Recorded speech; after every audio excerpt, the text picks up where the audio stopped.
What's up guys? Today we're going to be installing this aftermarket battery and coding it. These are the specs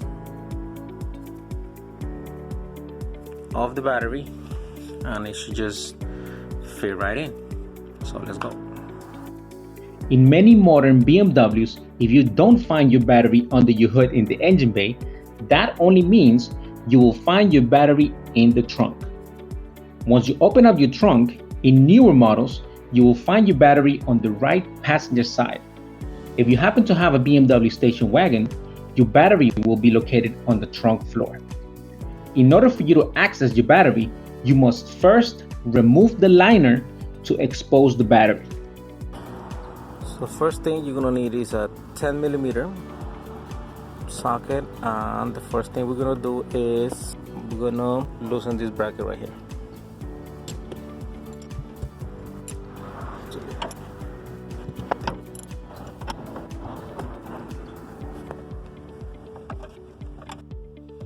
Then we're gonna go ahead and loosen these. Let's see. This bracket right here, you see? That will be also a 10mm.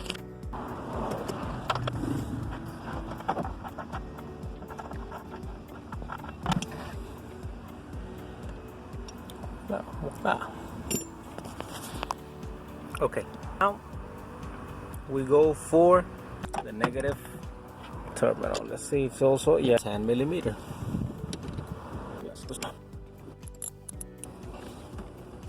Okay, and here, take in mind that every time that you are going to put the negative terminal, when the positive terminal is already on, you're going to create a spark. So you want to go ahead and pull that off.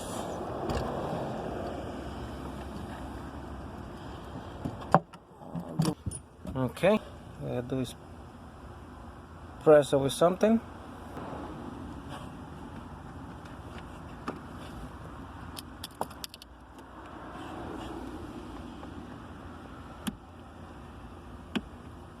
Press another tab.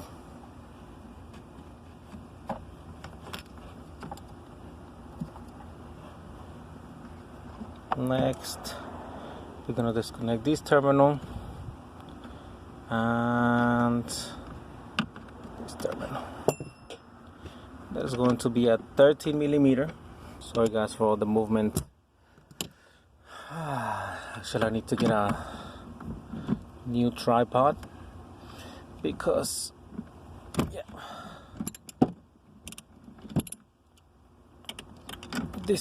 doing this thing with one hand.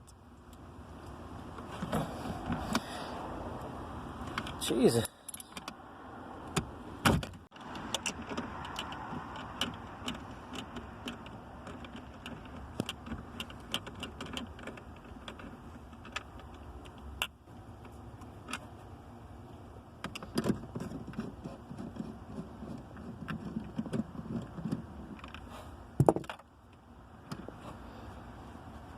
Okay. Only thing what you want to do is go in there and push out. That's gonna release. Same thing out here. There you go. And this whole assembly is gonna come out. Now we gotta go get this. That's another 10mm.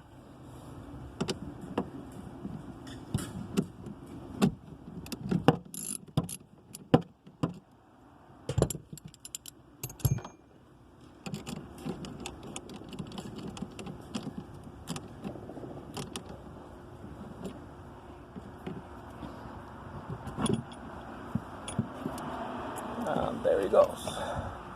Guys, make sure you disconnect this. Mine just came off. That's the vent. Make sure don't forget this. I just pulled it and mine just came off, so make sure that you unplug it. It's actually here. You see this cable that is over here. Actually the car already comes with this, and that's so the battery could vent. So make sure you unplug this. And now the battery is coming out. One-handed as well. Well guys, this battery right here actually got replaced on 2017. I'm not sure if it was in the beginning of the year, in the middle of the last part of the year, but it was 2017, and right now it is October 2019. So give or take, that's gonna be only 2 years to 2.5 years that this battery is actually been in. So I'm pretty disappointed. I just bought my car about a year ago, so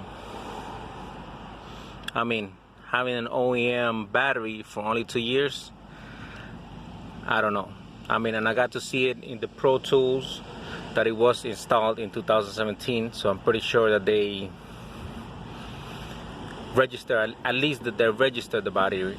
I'm not sure if they coded for the battery, but we're gonna take a look at that once we go ahead and program the battery.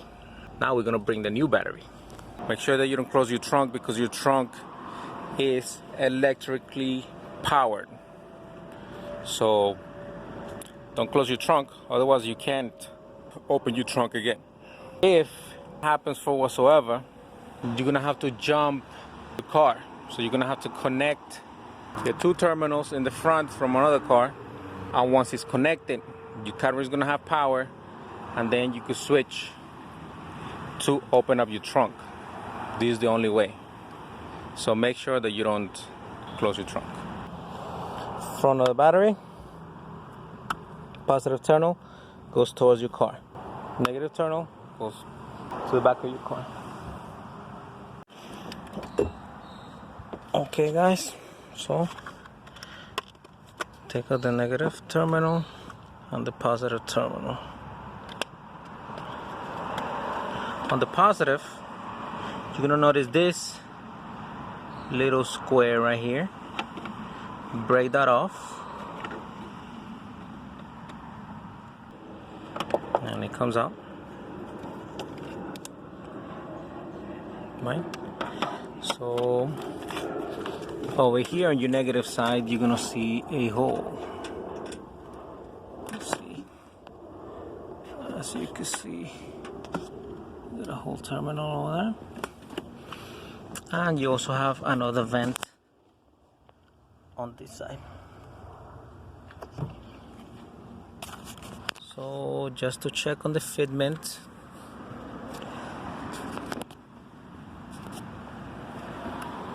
we're gonna check if that goes in there.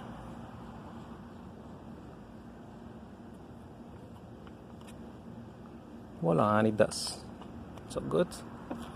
And then the other side, what we're gonna do is that we're gonna take this and we're actually gonna cap that.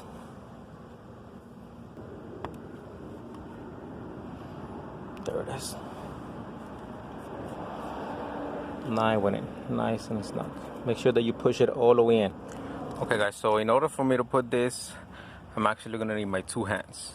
It was a little pain, not too much, but one of the first things we're gonna do is we're gonna plug these vents.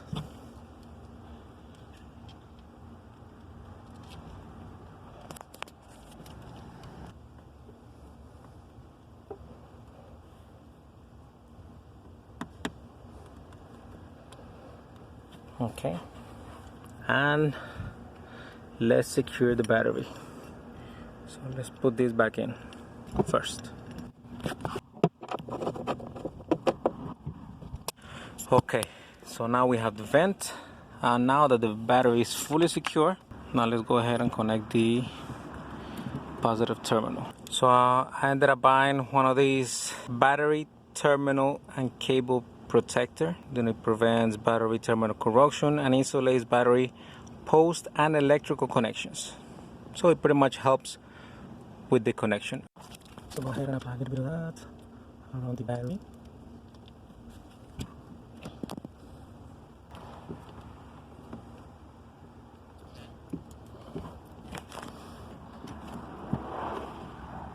So now goes in there. Make sure this properly hit there.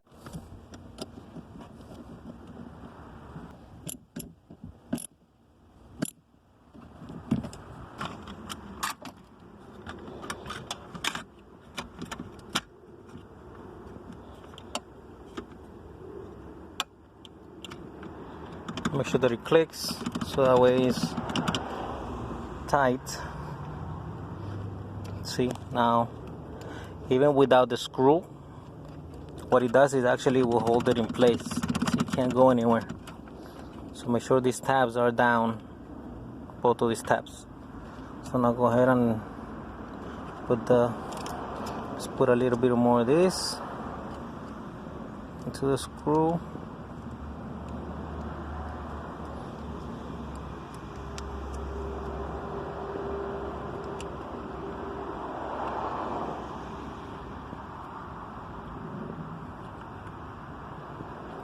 Okay, contacting there.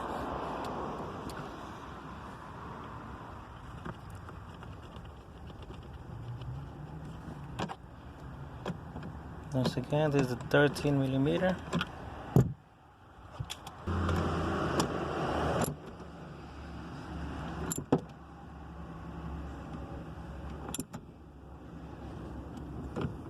Sure it's tight.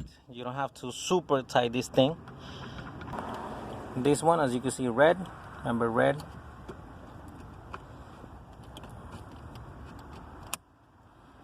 Make sure it clicks. I'm gonna go ahead and do this one, blue with blue. Make sure you hit the pop, the click. Okay, now we'll just go back to this. Let's put a little bit more.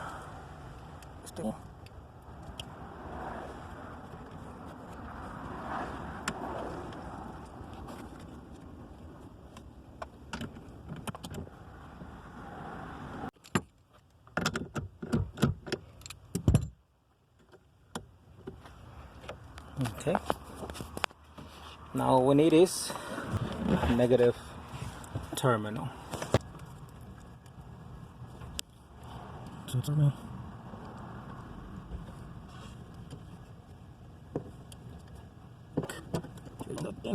Build my truth.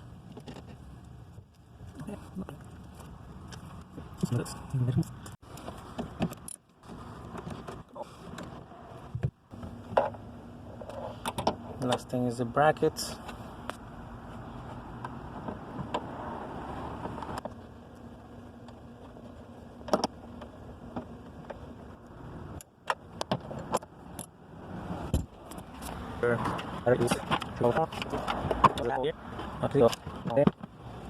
Moment of truth.